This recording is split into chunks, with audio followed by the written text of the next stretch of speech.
It's the Morning Star Drive 117.8. You soaring up with sky, now's the time, don't delay. I'm sitting in my ride and it's time to fly. So let's realign, just listen and fill your mind. Hey guys, how is it going? And welcome to the Morning Star Drive on 117.8. It is Thursday, November 2nd, and so happy for you joining us. We are ready to start another day together with the Lord. So subscribe to us on YouTube, follow us on SoundCloud, and make sure to support us on Patreon. Today we have an exciting podcast for you. We have Sermons in the Sky, QNA Thursday, and of course, commentaries, updates, and news on what is happening around the world in this history today. All right, everyone, how are you doing? I hope you guys have enjoyed your wonderful Wednesday service last night. It's already Thursday, getting to the end of the week. And thank you so much for sending your questions for Q&A Thursday. If you haven't yet, go ahead, leave a like and comment to build our community. Just super happy for everyone joining us here every weekday on the Morning Star Drive. So let's get up. Support each other each and every day. This week's Sunday message title, Judgment and Destruction for Satan and the Evil. Yes, powerful message this week. So it is Thursday. We're slowly closing in on the end of this week and my first week here in Korea. I'm pretty excited and thankful that I'm able to be here to pray in Wolmingdong and just to spend some time with a lot of people that I haven't seen in a long time and people that I just so thankful that they're still alive in this history. Even though the vast majority of us stayed, there comes a time where you're all wondering who's still left kind of thing. But it's awesome to meet people and just talk to them and see what's going on around the world too. So, I'm going to first have to apologize. My podcast, it came out late on YouTube yesterday. And it was completely my fault. It wasn't that I didn't do it. It came out on SoundCloud on time, but it just didn't come out on YouTube. I came out like 2 hours late. It's because I actually thought that I actually scheduled it for the wrong time, right? So how did I do that? Well, habitually when I was in Canada, I have to post it by 2:30 p.m., which is 6:30 a.m. in Korea. So by habit, I put 2:30 p.m. for today when it's supposed to be 6:30 a.m. So when I checked it, I was like, oh no, it's the wrong time. So very, very thankful though. The couple people already texted me and say, hey, is everything okay? How come it's not up and stuff like that too? So they told me it wasn't up and I'm very thankful for you guys calling me, telling me about that too. So yeah, for me, what makes it even more worthwhile for me is when members, like the one that contacted me, said that like this is part of their morning routine, right? So once it wasn't there, they're like, oh no, I have to change my routine now because they're used to listening to the Morning Star Drive in the morning. So I am sorry. I will make sure that this one, the one you're listening to right now, is double checked that it comes out at the right time. Okay, so my apologies go out. It was my mistake, right? So just like I said before too, is if it ever doesn't come out on YouTube, go ahead, contact me. Just tell me that it isn't out.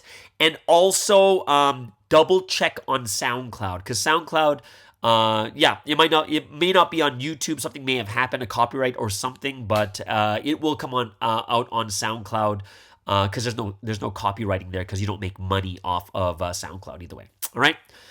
So, I'm gonna start with something very, very interesting. Like over the last 2 days, I've been traveling around and, I went to Wolmingdong, I met people, going out to eat, stuff like that too. And then also, I'm someone who wants to get good coffee. A lot of people don't know where the good coffee shops are. So there's some places I know from before. Right? So it was very, very interesting comments I heard because as I'm heading towards different cafes, I'm like telling people like, oh, what about that cafe?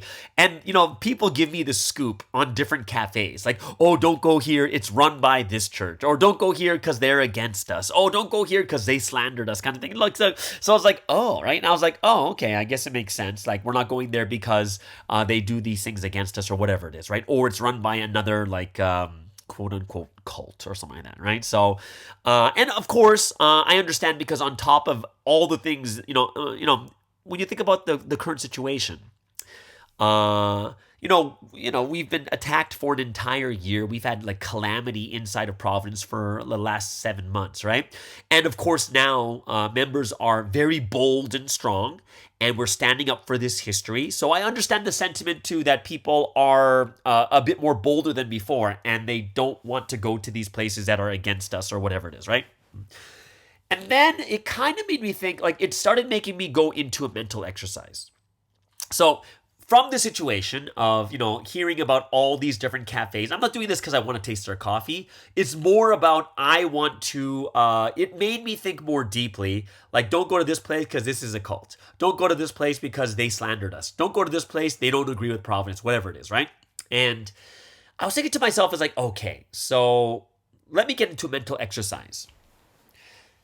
So one of the things that I was thinking about is here we are in Providence, and one of the things that we're trying to do with these protests and petitions, and when we talk to people about Providence, is we're trying to normalize Providence to the world. Meaning, like, we're not a weird place. We're not weird or bad. We're like also a part of the exact same world, right? And we don't want people to treat us differently. Like, we would be pretty upset too if you had a cafe and people refuse to come to your business because you're part of Providence, right? Like, we wouldn't want that. Like, we want people to be kind of like, hey, we're in a world where there's free will and people can believe whatever they want, right? As long as we're not like, like hurting each other and stuff like that also.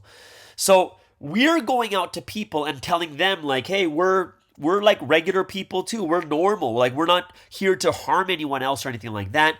And we'd be very, very fine. We're trying to make people understand that we would be upset if people didn't join or didn't come to our business just because we're in Providence, right?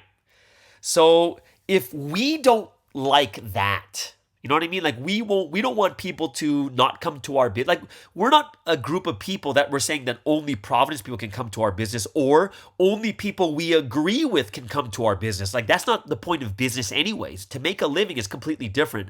What, are you going to stop? If you're a business or a cafe, if you find out someone is not from Providence, you're not going to serve them? That doesn't make any sense. If someone's from another church or say another cult, you're not going to serve them? No way.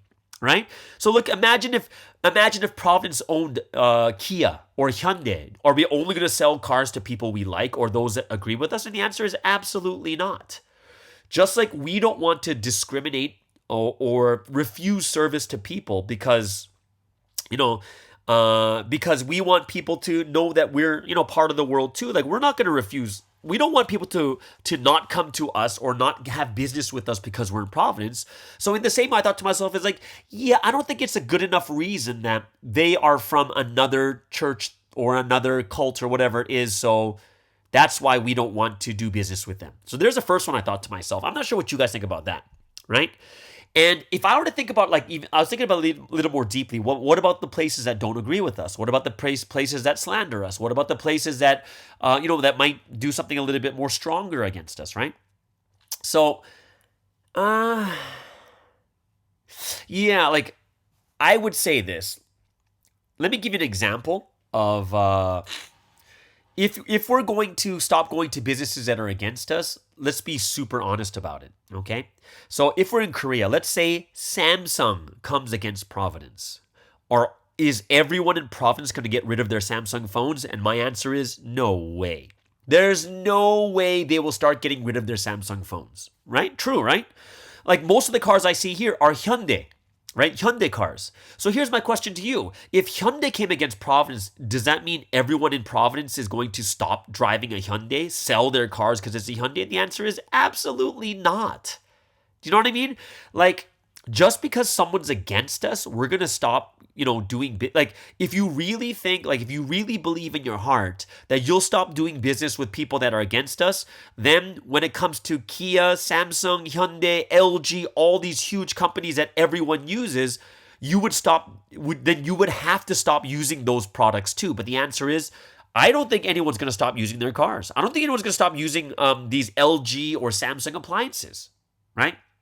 Like, that's, if we're true to this kind of cancel culture is, oh, they're against us, they don't like us, they don't like Providence, so we're not going to have business with them anymore. If you're going to be, like, have true integrity to that stance, then you're going to have to do that with everything, right? Now, here's another thing that you have to think about.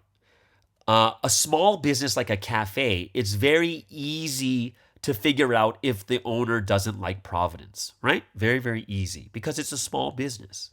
However, what if Samsung doesn't like Providence, but we just don't know it? You know what I mean? Like, we don't even know that the owner of Hyundai is against Providence and they're secretly sending money to come against Providence. If we don't know, like, it's in a bigger business, it's so hard to figure out. That means that if we're really, really going to start canceling businesses, we would have to reassess everything that we buy and check to see if they're against us or not. Do you know what I mean? Because like I said, it's easier to figure out smaller businesses than large business because we're not going to know what they're actually thinking, right? So remember, guys, I'm just saying this is a mental exercise because of all these things that I heard and the things it made me think more deeply. It's just a mental exercise, right? Now, if we went even further, and let's just say they are literally slandering us. They are coming against slander, coming against us, saying bad things about us, whatever it is, they're slandering us, right? Actively slandering, coming against us. Would that be different? And in my mind, I was like, oh, okay, yeah, that actually would be different because they're actively against us, right? Because someone who's not actively against us, like someone who just doesn't like us or doesn't agree with Providence, compared to someone who slanders are two different things. So let me give you an example. If someone is not actively against us, like they're not slandering or anything else, I would say that it's quite understandable to have a negative perception of Providence. Why? Because that's what all the news and the outlets are saying against us, right? Now, some people might say to us, but they don't even know the truth and they're only listening to the news. And the answer is, of course, they're only listening to the news or Netflix or whatever like that. Like, how many people do you actually think have time to start researching everything about Providence just to see if the news is actually right or wrong? You know what I mean?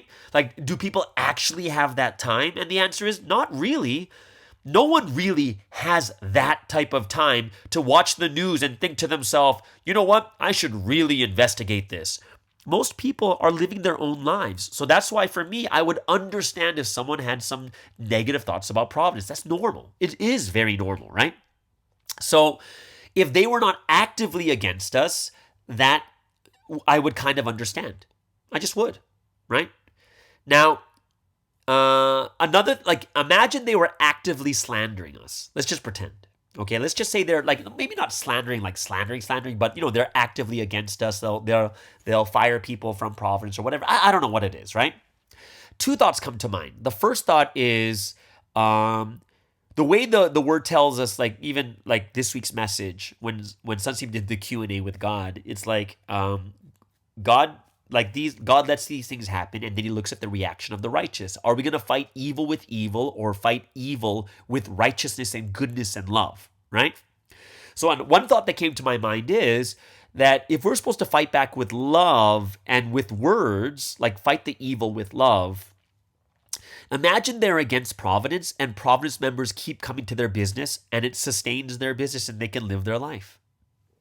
Then even though they're against us, and we still go to their business, we're fighting back with love and showing them that, hey, we still love you. Or we're showing that we're still kind, that even though we know that they're saying bad things, we're okay. Hey, we're just going to love you guys kind of thing, right? Would it melt their hearts with our actions or love? Or is it better to just not go there to their business and let them know, like, hey, we will not stand for being slandered kind of thing? It's an interesting mental exercise because you could see both sides. One is to treat them with love, to keep going there, and then eventually they change their hearts and their minds, right? Or you stand up strong and say, we'll not put up with this, right? And I would say it would really depend from situation to situation, right? It is. That's why I'm saying, for me, this is an interesting mental exercise. It really is, right? That how would we respond to these things? And is there a right or wrong? And the answer is, I don't think so. I think it would really depend from situation to situation, right? And, like one thing, like what would I do? Like say if it was me, personally like that's what I do. It depends situation to situation, right? Like for me, it would have to be something really egregious for me to stop going to a business. Like really egregious. Like if something's like very small, like let's just say there's a cafe, because I'm searching for cafes. If there's a cafe and only one of the workers is against Providence, I don't really care, because it's just one of the workers. It's not the owner of the business or anything else like that, right? So that wouldn't be, that for me is not a big deal, right? And like I said even before, it's understandable for even for an owner to have a bad perception of Providence because all they know is the news and Netflix, and that's it. And like I said, most people don't have time to check everything about the news either. They can't fact check everything, right? We can't expect everyone who's living their busy lives to hear something from the news and then just start checking everything to see if it's right or wrong. Like, we can't expect that. And I think this is why one of the great things about our protests and petitions that we're doing right now is it kind of brings the message out that, hey, we're not like that. It's really not like this. And it opens people's eyes to what is true. And that's why I wouldn't just blame people for coming against us or having negative thoughts, because it's natural if that's all they know. But I would say that I think it'd be very hard for me if they were active in slandering. Because there's a huge difference in listening to the news and just kind of like, oh my gosh, this is a bad church. But then they kind of just live their lives. They don't slander or say anything else. But the difference is, it's almost like people leaving Providence. The people that leave Providence quietly, I'm more thankful. Like, that's the right way it should be. But if they leave and start slandering and accusing and try to bring people, like, that's where it's like, ugh, like, what is wrong with you? Right? And that's, for me, is like, that's where it kind of crosses a certain line, right? So that's why for me, for myself, I would definitely try to think very carefully, reasonably, and rationally, right? Because I'm the reasonable and rational man. I try to be, at least, right? But I think that would be an interesting mental exercise. I really think it is, right? And I think it's just not easy. It's not. We shouldn't make it so easy just to say, if you're against us, then we won't go to your business. Right? I think we would have to put a lot more thought into it, right? And in order for us to be absolutely genuine about it too, right? So that is something that, that I was thinking about because I'm hearing about these cafes. No, because I'm interested in cafes. I'm hearing all the news about the cafes around this area, all right? So yeah, that was quite interesting. So that's kind of a cool mental exercise that I was thinking about. So remember I told you about the dream I had yesterday, right? So the dream I had yesterday is about shoes, which in Korea talks about mission, getting a new mission, getting new shoes. That was my dream. That was what my dream was about. And interestingly, remember the first shoe didn't fit, and then the second one did fit, right? So one side fit, but the right shoe was wrong, and then they changed to the right shoe. To the proper one that actually fits. So I'm like, I have this expectation of what's going to happen here in Korea, thinking about missions.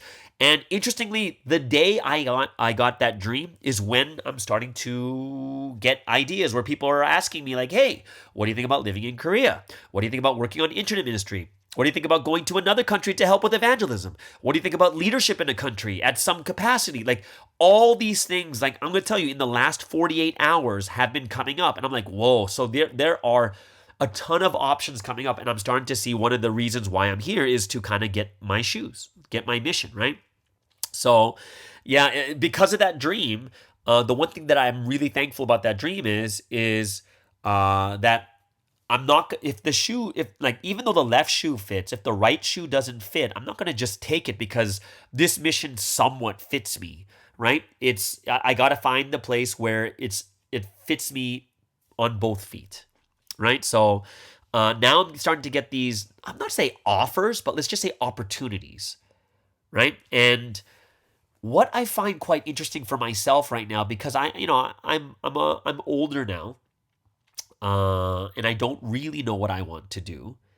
And, it just requires a lot of prayer for me. And that when the time comes to what I know, then I'm going to know it if I know it, right? So for me, it's quite interesting because it's almost like this sets the path of where I'm going to go and how I'm going to live for the rest of my life kind of thing, right? It's not easy because I'm older. I'm thinking about what is the will. I got to figure this out. And, how am I going to run for this history? But not only how am I going to run for this history, but how am I going to sustain myself, like financially and stuff too, for the rest of my life? So, it's interesting because I talked to a lot of people too. They used to be head leaders, everything else, but now they're running businesses, right? Some people are running businesses. Some people are running in this history still, but both aren't very easy. They're not easy. And it requires a lot of discernment and wisdom about our future because, it's important. It's not just the mission itself, but also financially, all these other different things that we have to really understand. So it is interesting because after this dream, all the opportunities are just coming. They're coming like left and right. Like I've already had like 3 different calls, 3 different people I met, and the ideas came out, right? So yeah, it's quite interesting, and I'm very very thankful that God has kind of pre-warned me through that dream, and it really helps me to think more deeply about what I should be doing next. Right, so that's kind of the interesting thing that has been happening ever since that dream I had from the day before. Oh, we got we got a very special surprise for everyone out here. So everyone knows Chris Jansen over there in Minnesota, and he's the one that basically does Provicom. So Chris actually has a testimony. It's not going to be a comedy, guys. It is an actual testimony about tithing. Right? So I'm really excited about this too. Hope you guys will really enjoy it. Everyone, please welcome Chris over there in Minnesota, in America. And he's going to give his testimony on tithing. Hi, my name's Chris from Minnesota, and I wanted to give a testimony of how God gave me abundant riches and power with which I can use to crush my enemies. Of course, I'm joking here, but I wanted to give a testimony of how God has blessed me abundantly, both physically and spiritually, since coming to Providence. And I wanted to give this testimony after Sky asked for testimonies around the time when the message came out about tithing and how only 35%, or around that number, tithes in Providence, which was shockingly low for me. You see, I came from Christianity, where tithing is kind of second nature. And my parents and the former faith instilled into me the practice of tithing. Now you might be asking yourself, Chris, why should we listen to you about anything? And you would be correct in asking yourself that, because I am by no means an authority figure in any subject. But I have been in Providence for all of my adult life, since the age of 19. And I've tithed that entire time. So I can take you along the timeline of my life from having absolutely nothing to having more than one house.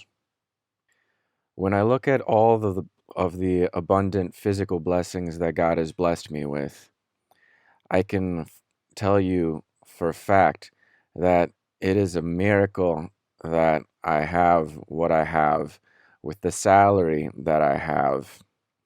It should not be possible. I'm 35 years old, and when I look at my friends and peers of the same age group, I can tell that God has blessed me abundantly in comparison, even not having a college degree, and even taking years out and not working, and working in Walmingdong for free, and taking low-paying jobs to be close to churches. All of my physical decisions were not based on money per se, but God was able to bless me when the time came, and timing is everything. I wanted to give this testimony the day after Sky was asking for testimonies in regards to tithing. But like the Proverbs that week said, that if you don't take action according to the Holy Spirit's inspiration right away, time will pass and you won't take action and you won't accomplish what you set out to do. And here we are about a month and a half later.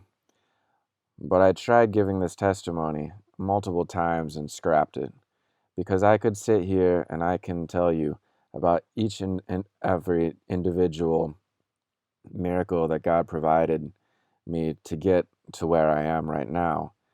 But what would that teach anybody? That God does everything if you put faith into practice? When I actually looked back at my life and my financial life and my tithing life with God, it wasn't that God just handed me everything on a silver platter. I had to do most of the work. I had to do most of my responsibility, and then God did his responsibility. So, unlike the former faith, where God might just miraculously hand you everything, I believe in providence. It is a give and take in a relationship with God that fulfills all of our wishes and desires. I've seen people who, in providence, have been given tremendous blessings by God, and they didn't have to work for it. And later, they ended up leaving providence. So when God doesn't give you exactly what you want at that moment, just thank God that you're at least in providence, and God will for sure, 100%, absolutely give it to you later when the time is right. Also, what good is money if you don't know how to manage it and you don't know how to take care of it and you just squander it all? Then you're no better than somebody who wins the lottery and then loses everything. If God gives you a bunch of money and you spend it all on lottery tickets and lattes, then you'll remain in a constant state of poverty and in a cycle that you cannot break. Obviously, I'm making a joke here at Pastor Sky's expense. So it's not only obtaining and acquiring money and wealth, but also maintaining it and growing it and having the wisdom to know what to do with it. I believe that God gives us everything according to our time and his timing for us, so that he won't give us too many things with which we won't be able to manage at that time.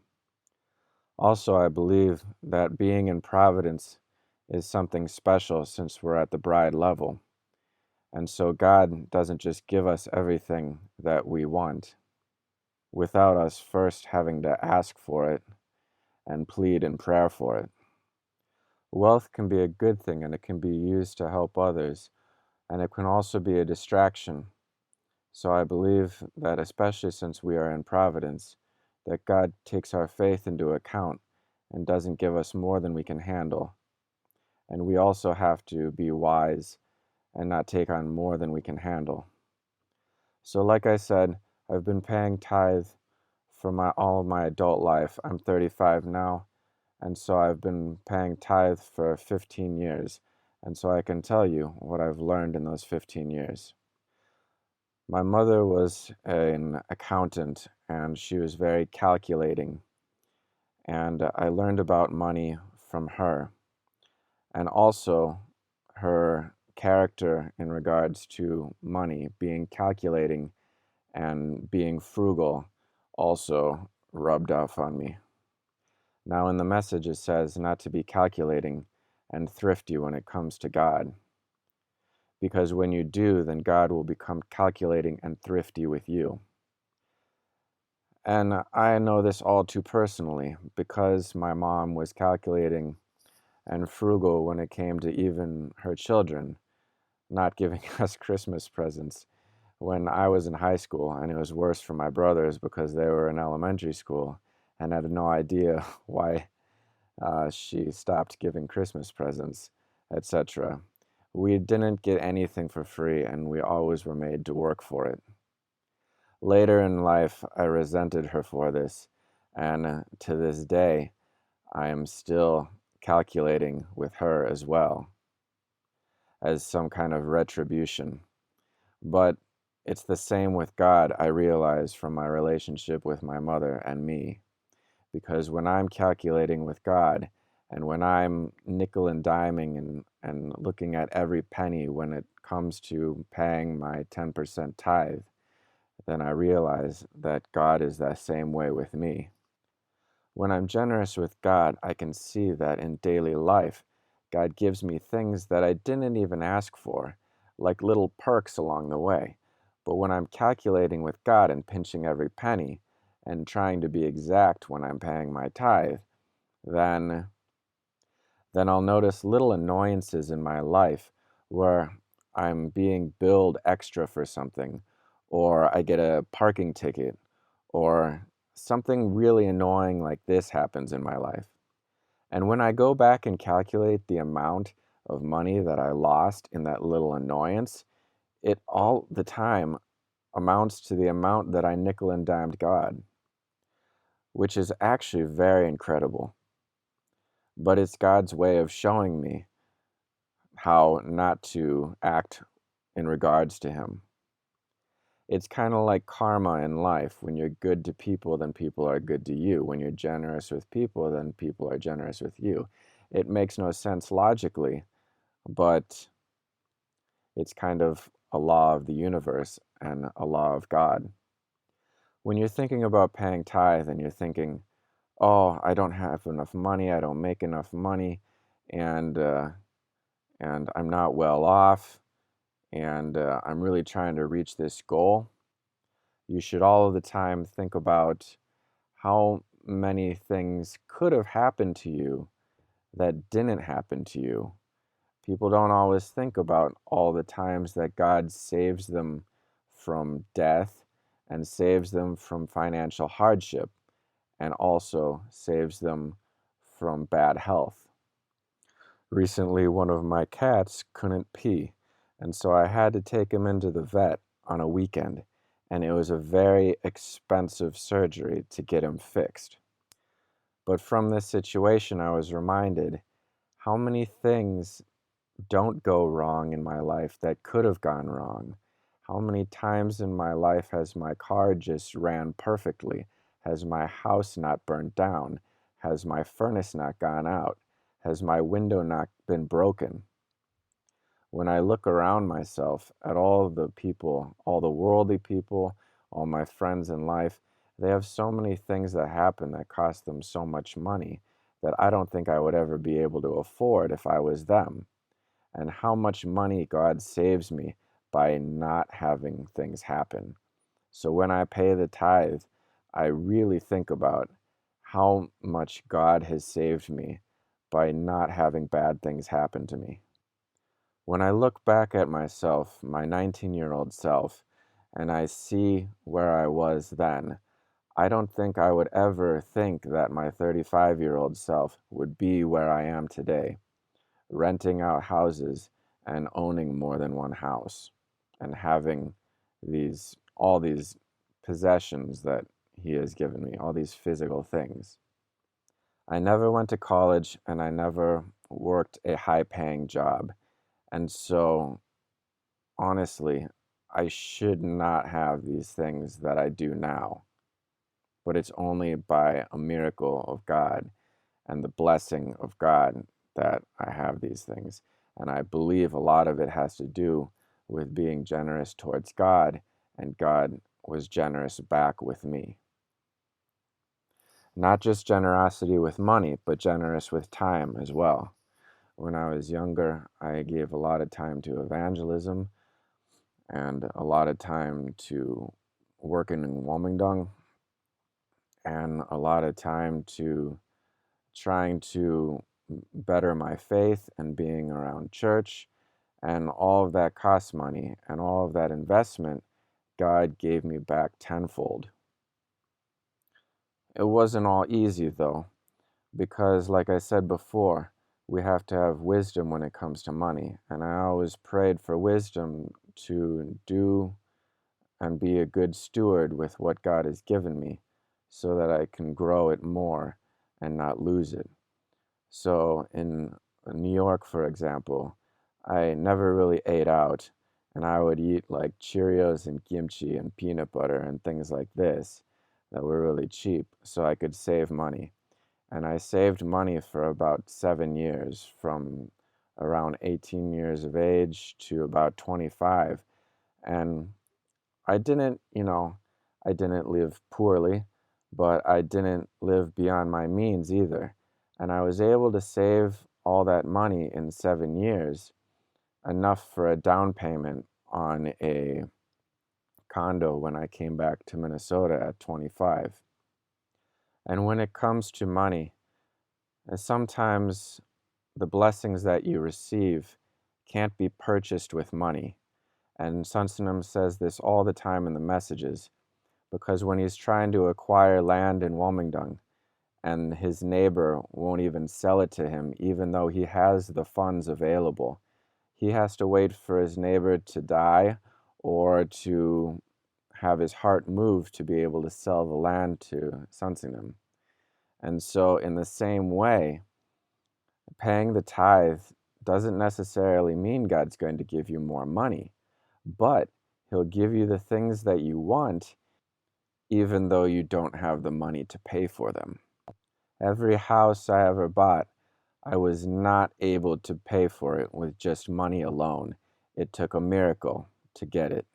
Even the first condo that I bought, which was not a lot of money, but I needed special financing, and that special financing could only be done through one or two companies, and it took a miracle of God to be able to find that special financing to buy that property.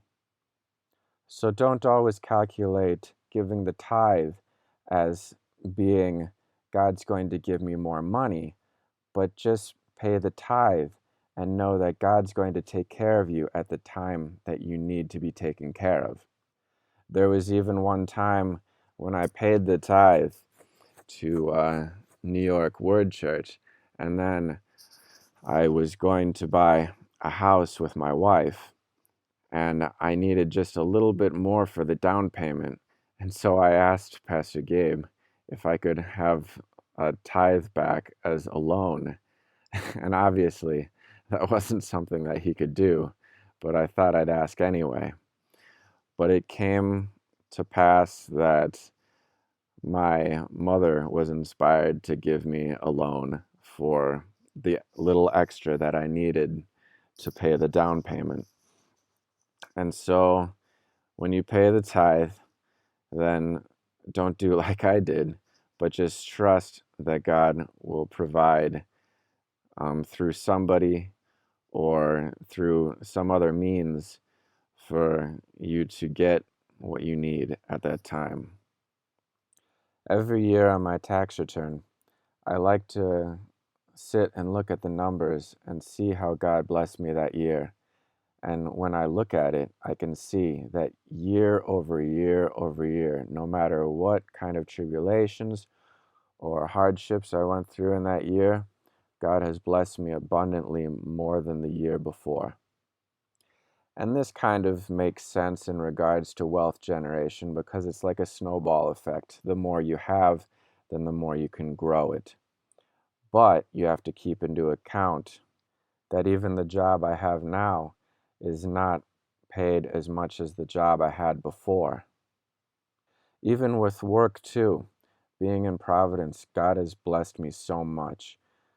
When I was praying to work for the job that I work at now, I was afraid to leave my old job because of the benefits and because of the pay. But when I was praying and I felt it was time for something new, I went outside and I saw a rainbow. And I asked God that morning that if it's His will for me to change jobs, then give me a sign. And I never really walk outside early in the morning, but I did that morning and I saw a rainbow even though it wasn't raining that day. And I went through about 2 years of hardship with the current job, working my way up from the bottom. And there was only one position in the whole office that I wanted. And it wasn't possible to get it because it's all seniority based. And the person who had the job, he could have been working there for 30 years and I would never get that position. But he left right when I was upgraded to the seniority that I needed to be to bid on that job and get it. And nobody in the entire office wanted that job at the time that I was bidding on that job. And even though I was lowest in seniority, I got the job. And now it's a very sought after job, and everybody wants the job that I have. I could have never predicted things like that would happen. But because I'm in Providence and because of faith and merits, possibly, I don't know. But God has truly blessed me being in Providence. Right now, I'm in the position where God has given me so much that my balance of physical to spiritual is off, and I have to make it a point in my life to be able to recenter myself and not get off balance, not become too physical and keep taking care of only physical things. So to kind of conclude and wrap up, here's the advice that I would give.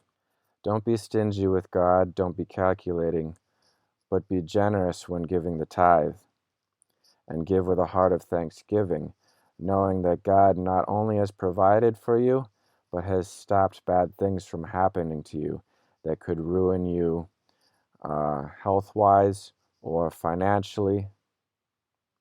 And I would tell you to pray for wisdom with money and look into the future and save your money, because at some point you're going to want something and you're going to have to buy it with money. So save your money and invest it well and don't lose it. Also work hard when God gives you the opportunity to make money, when God gives you the opportunity to evangelize. So work hard both spiritually and physically. Use the things that God has given you for Him. God provided a miracle for me by helping me to get a property that I'm renting out. And when He did that, then I prayed asking for Him to send me somebody that I can evangelize to live there. And when I prayed that, there were 3 people living there. And one of them I taught Bible study with the help of Pastor Gabe. And eventually he passed and is still in Providence. So use the things that God has given you for His benefit, and He'll most likely give you more, because it's a mutual benefit for both of you.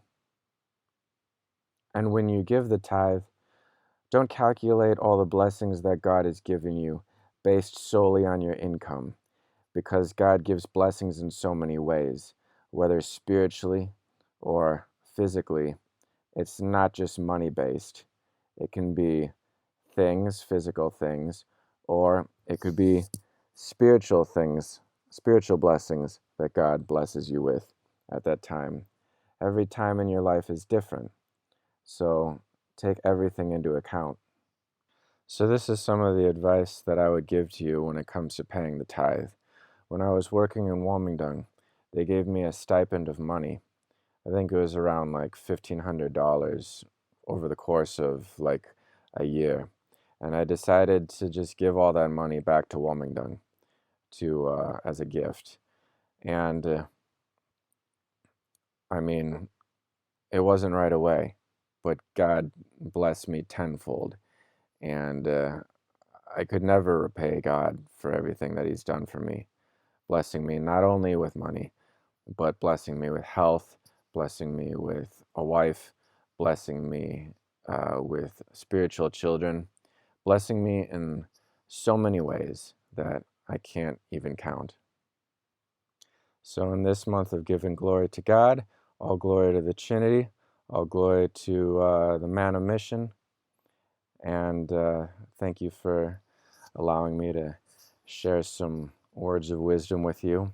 And if you take only one thing away from all this, it is don't waste your money on lattes. It's just coffee and milk, and they're way too expensive. And thank you so much, Chris, for a wonderful testimony on tithing. And how could I not think that he would put comedy into his testimony? But yes, don't waste your money on lattes. It's just milk, coffee, and water, whatever it is. But which is true.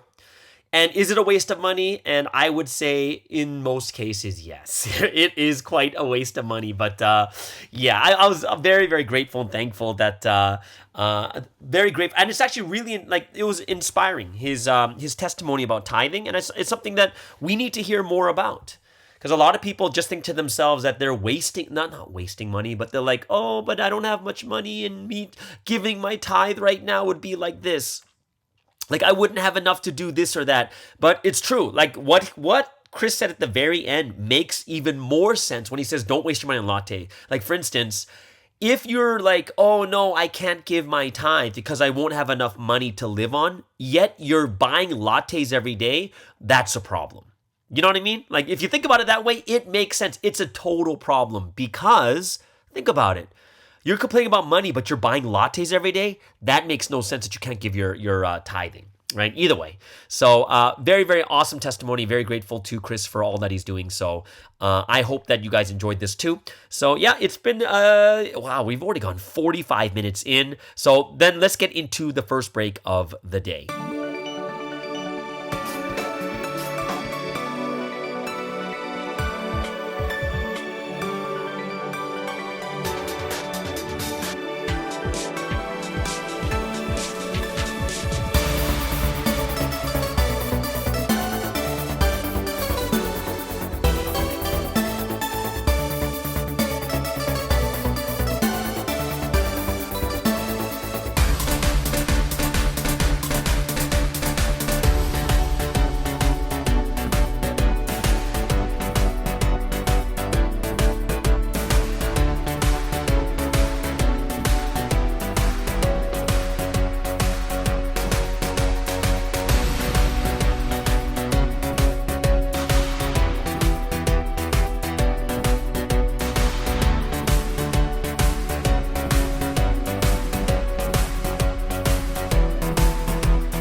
All right, so let's get into today's Q&A Thursday, and we have two questions coming from listeners, and I hope you guys will really, really enjoy this. The first question comes from, I believe this is from Instagram. So I got this call from this message from Instagram, and they want to know more about reincarnation and how to explain this with Bible verses to, say, a newcomer. And very, very interesting because reincarnation is something that's more of a Buddhist doctrine, right? Like when you die, your spirit goes into something else, like another human body, or sometimes into animals or something else along that line. And depending on how you live will determine what your next life is going to be like. Okay, so reincarnation, Sunseem actually did talk about this years and years back. And obviously the answer is it doesn't exist. Everyone has their own spirit. You cannot have another spirit, like having multiple bodies, right? So it obviously doesn't exist, but if you want to explain this more biblically speaking and how to explain it,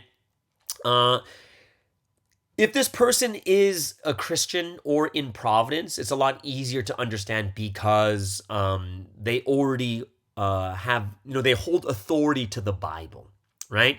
But if they don't hold authority to the Bible, it is a little bit difficult. But if they're willing to listen, I think there are a couple things that we need to get straight. So the first thing is, obviously, number one is reincarnation doesn't exist in the Bible, right? Obviously, it doesn't exist. So two, teaching people of why reincarnation doesn't exist according to the Bible.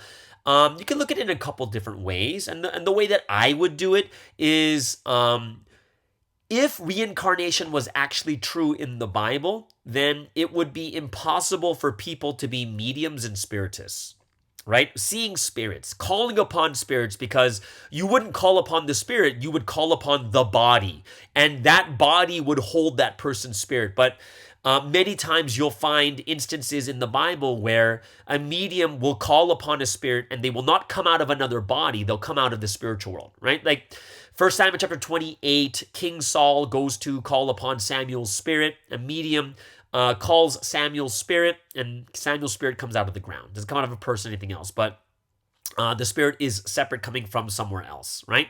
And if you think about it even more deeply, this story also talks about a medium from Endor who can contact spirits who are not in other bodies, but they are actually coming from the spiritual world, right? So you could kind of look at it that way, that there's not going to be this doesn't show that there's reincarnation. Now, the next question that did come up is, but what about John the Baptist and Elijah? How do we show that it's not reincarnation? Well, John the Baptist and Elijah is not reincarnation because if you look at Luke chapter 1, verse 17, says coming in the spirit and power of Elijah, and understanding what does it mean to come in the spirit and power. So John chapter 1 verse 21, John the Baptist himself denies that he is Elijah. He's not literally Elijah. Remember, that's the misunderstanding that even he had. He is not literally Elijah, right? He's not. So he denies that he's literally Elijah. But what does it mean that he is Elijah to come? Which means he comes in the same power in spirit, okay?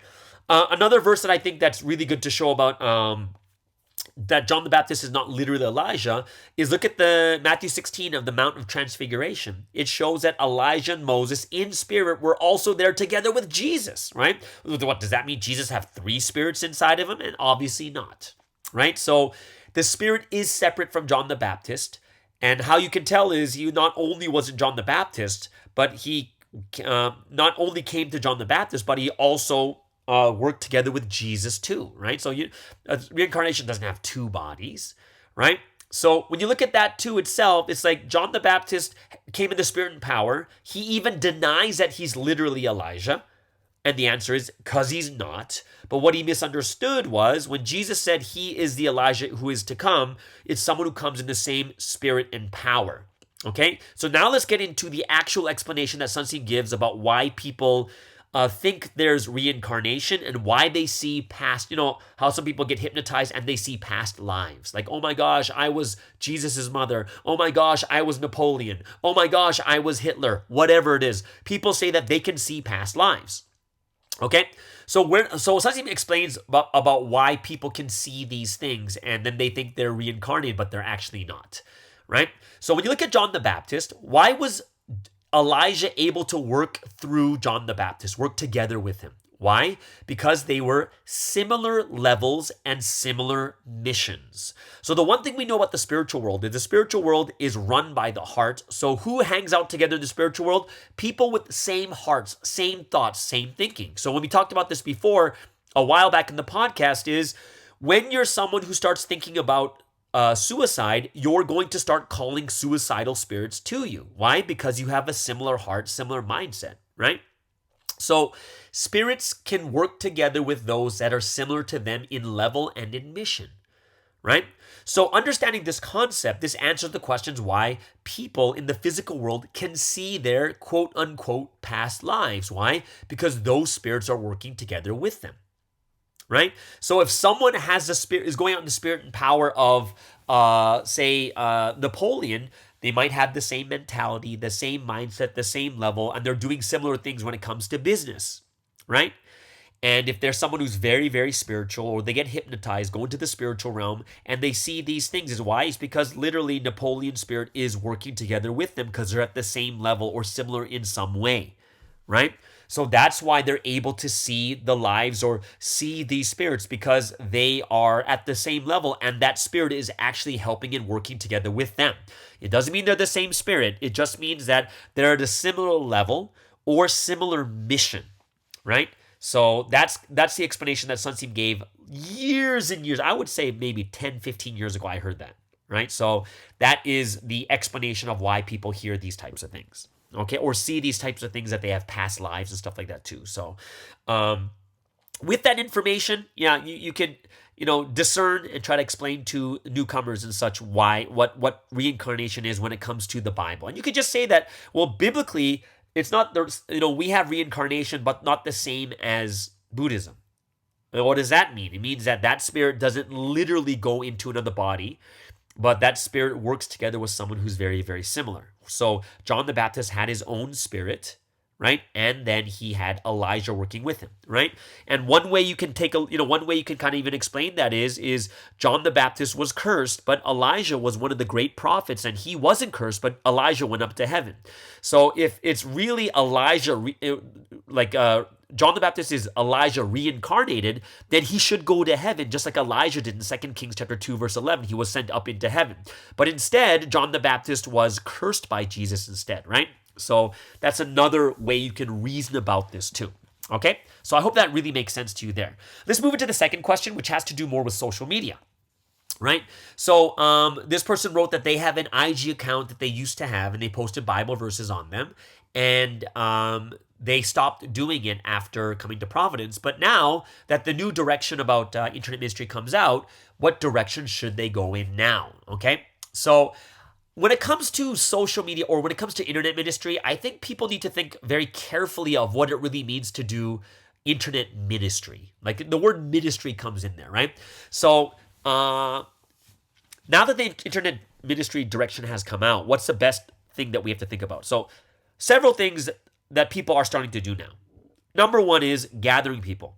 You gather people on your social media channel, right?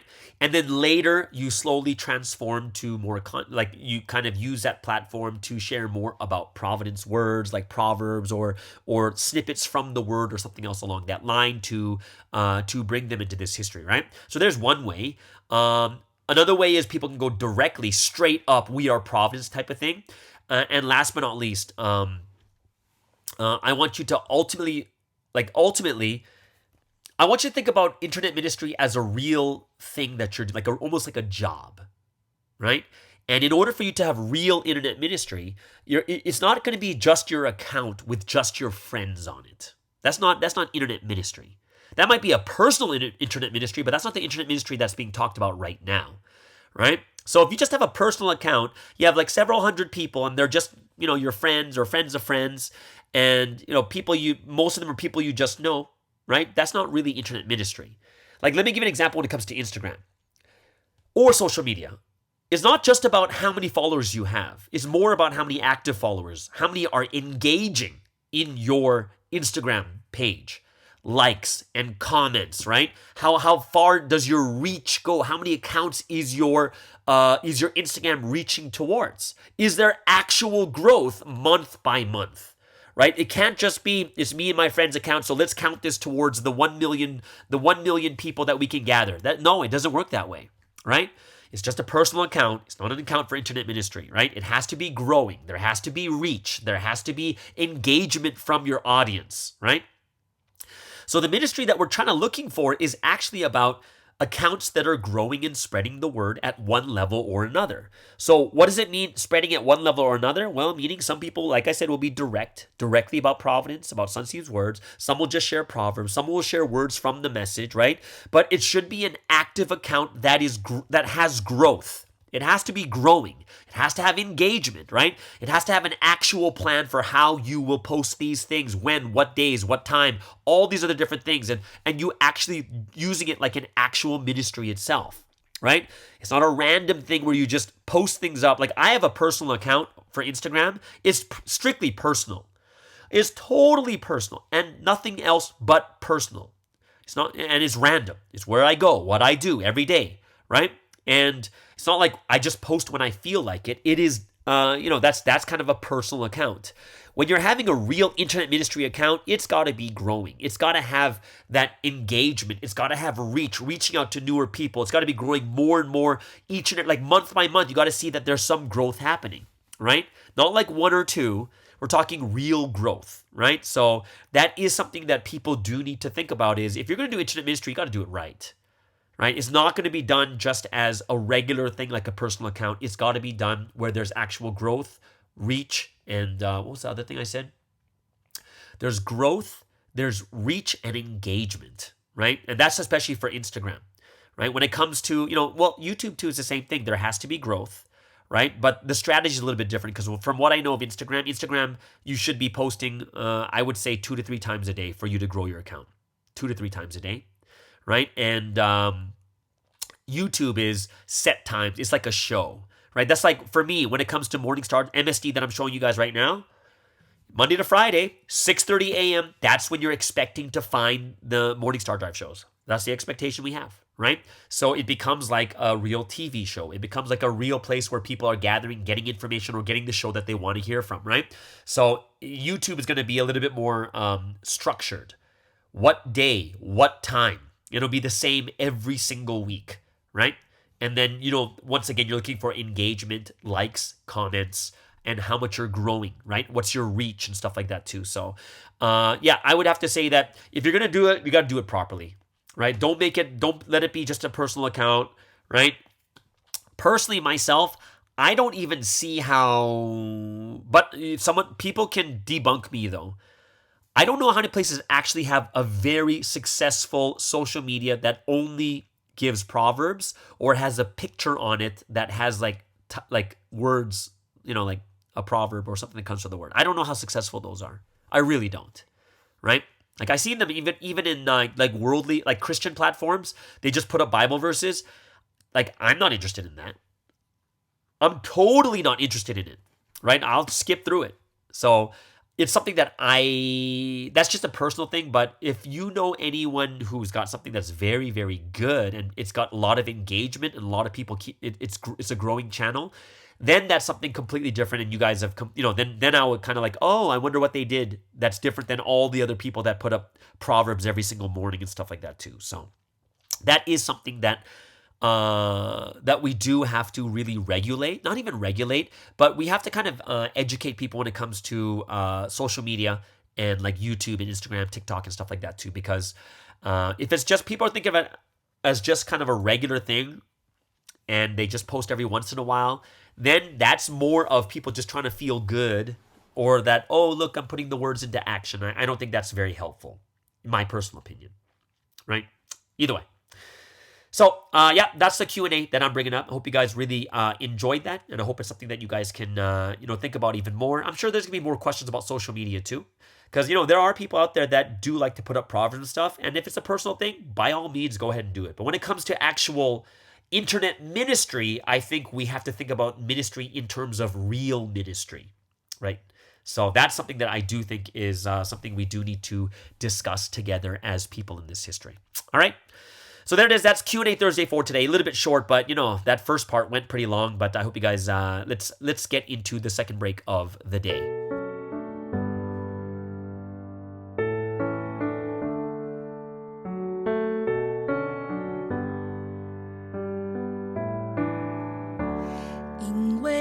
先向我展现出真实内心，我已经下定决心跟随你走到底，因为你先向我展现出绝对信心，我已经下定决心跟随你走到底，比起世上人们千言万语，我只愿相信你那一句真实言语，比起世上人们千言万语，我只愿相信你那一句真实言语。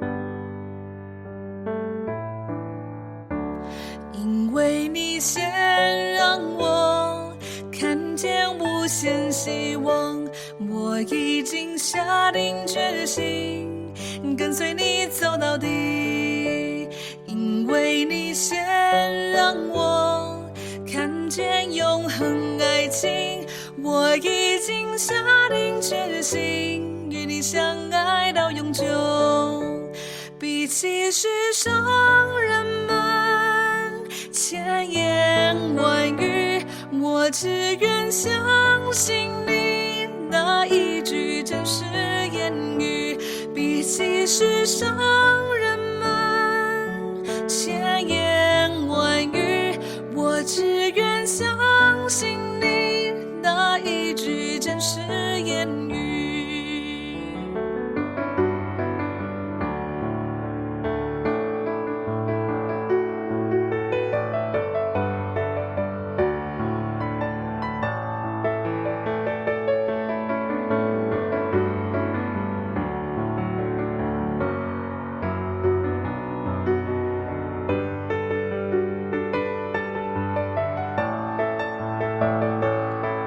你说的每字每句从来就不是随口说说，我已看见都了解也感受，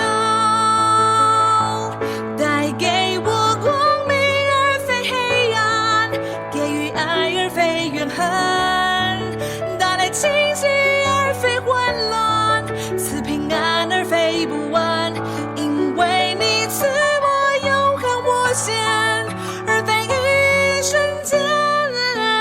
我怎能不爱你，怎能不跟随，带给我光明而非黑暗，给予爱而非怨恨，带来清晰而非混乱，赐平安而非不安，因为你赐我永恒无限，而非一瞬间，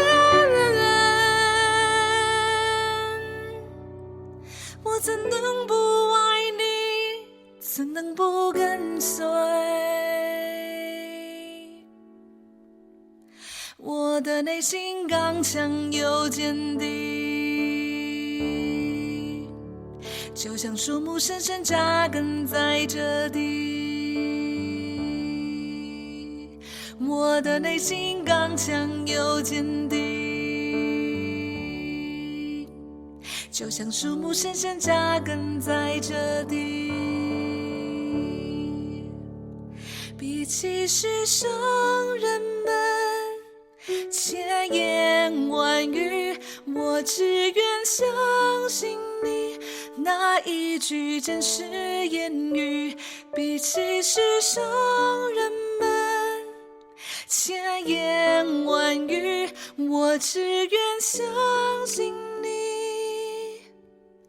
那一句真实言语。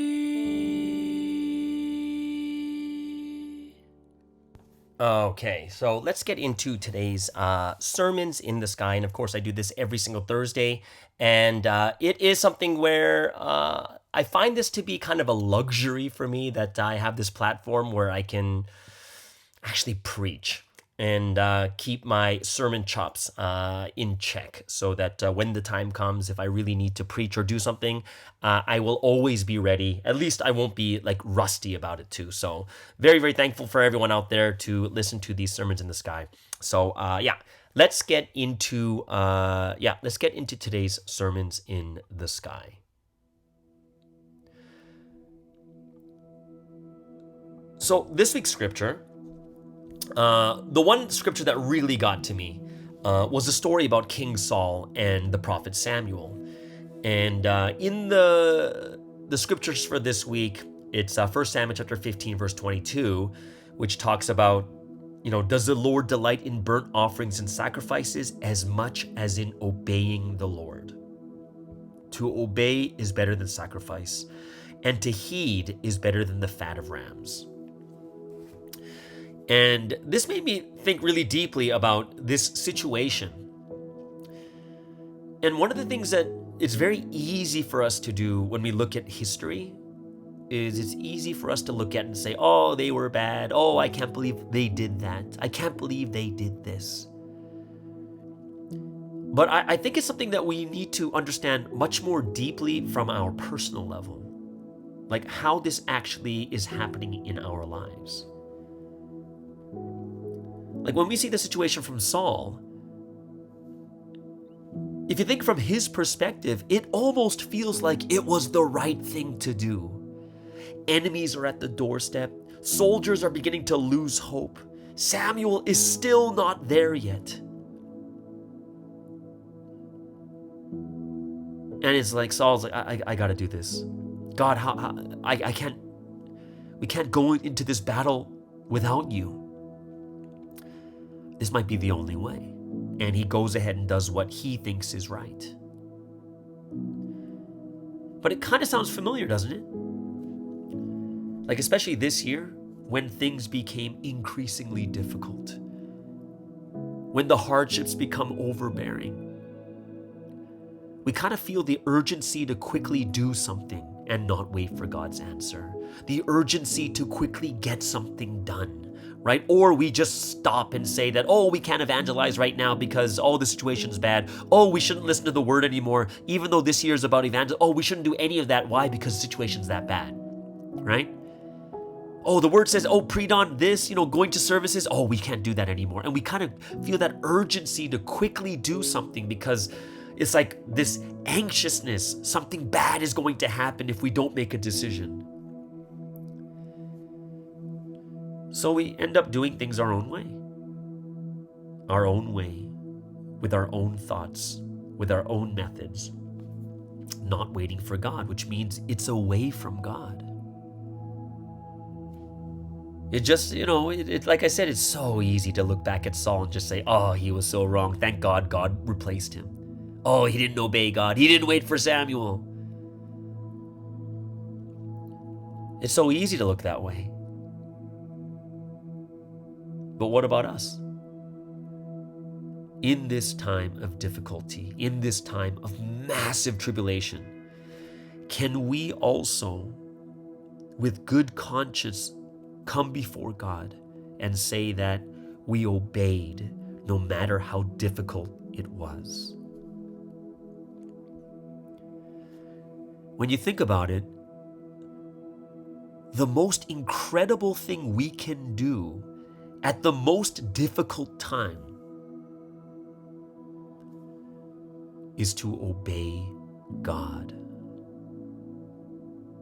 Isn't that one of the most powerful things you could testify about yourself? That when you come before God and you tell him that even though it was difficult, even though I was struggling, I obeyed until the end.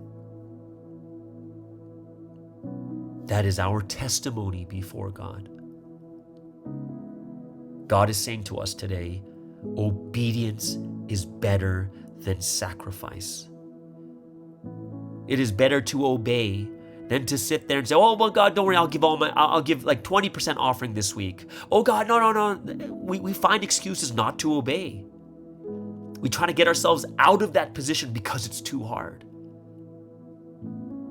But that's a powerful statement. In the most difficult time of my life, I did not leave you. I did not disobey. I stayed by your side. I sacrificed my own thoughts, my own fears, my own anxieties to obey you, God. We need to think about how powerful that statement is. 2023, almost over. We went to hell and back. And we need to end this year well and be able to come before God and say, God, we obeyed. God, we love you so much. Yeah, and in other words, it's the same thing. To say we obeyed God is to say that we love him. Right? John chapter 14, verse 15 says what? Jesus says, if you love me, you will obey me. Obedience is love. If you think about it that way, can you imagine how amazing it is if you were in that position where your lover, the person you love so much, in the most difficult time, they stuck with you. They still obeyed. They stayed true. Staying true to the one that you love. It's like, imagine not, being separated from your lover. And the weeks turn into months, the months into years. And you stayed true. Not looking to any other person, not going to another person, just waiting and hoping on that day. And on that day you meet again, you say that you waited, you obeyed the vows, you obeyed that faithfulness. That's actually kind of romantic if you think about it. But what if you just had excuses? Imagine your lover comes back to you when you stayed true and they only had excuses. Oh, I didn't know I'd meet you again, so I found someone else. Oh, I was so lonely, so I found someone else.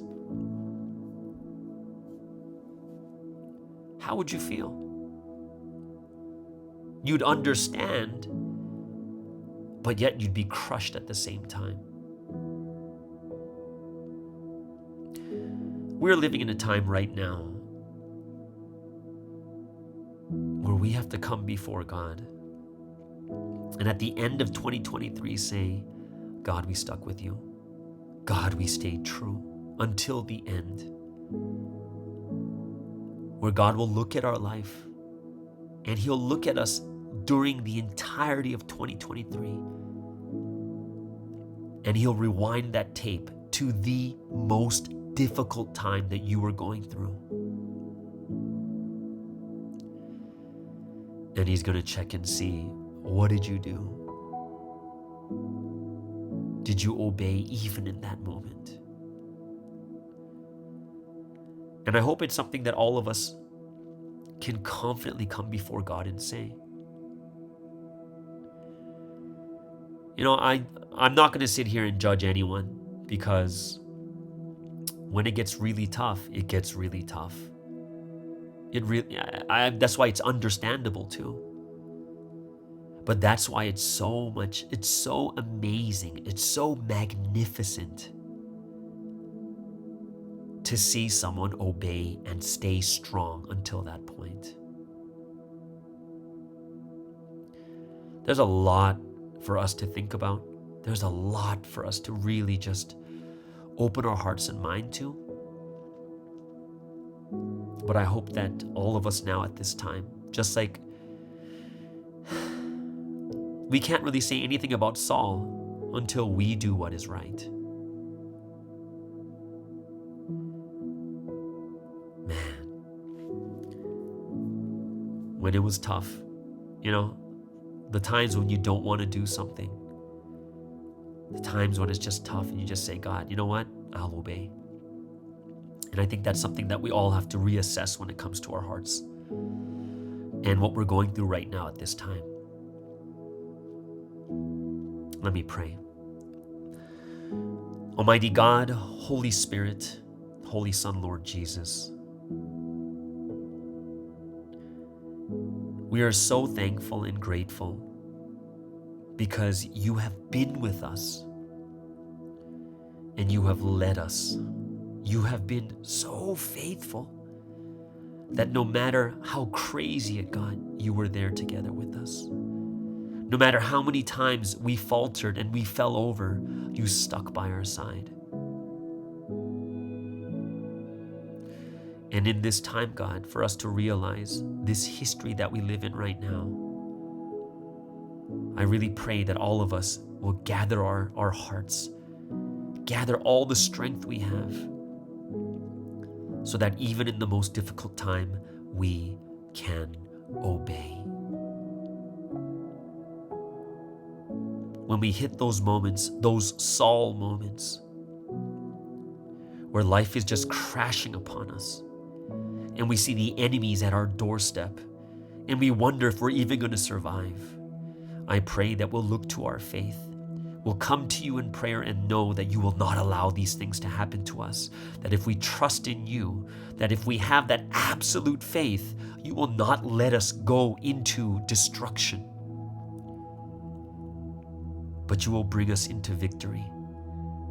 And it may be difficult in the beginning, and it may be something, God, that we may think to ourselves, oh my gosh, we're actually going to lose, but you won't allow it.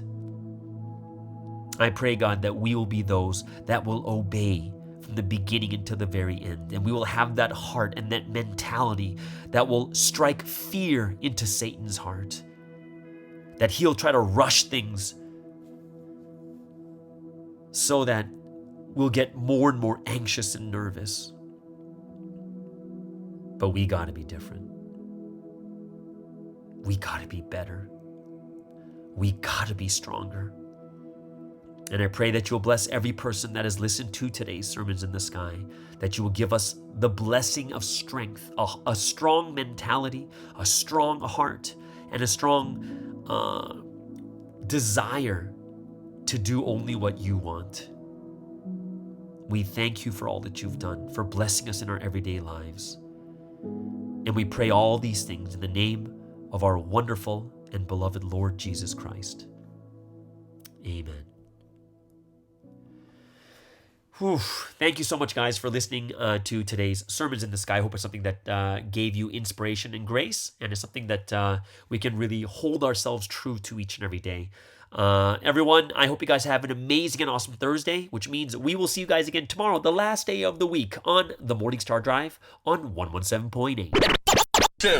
It's the Morning Star Drive 117.8. You soaring up with sky, now's the time, don't delay. I'm sitting in my ride and it's time to fly, so let's realign, just listen and feel your mind. I'm burning with desire and the passion.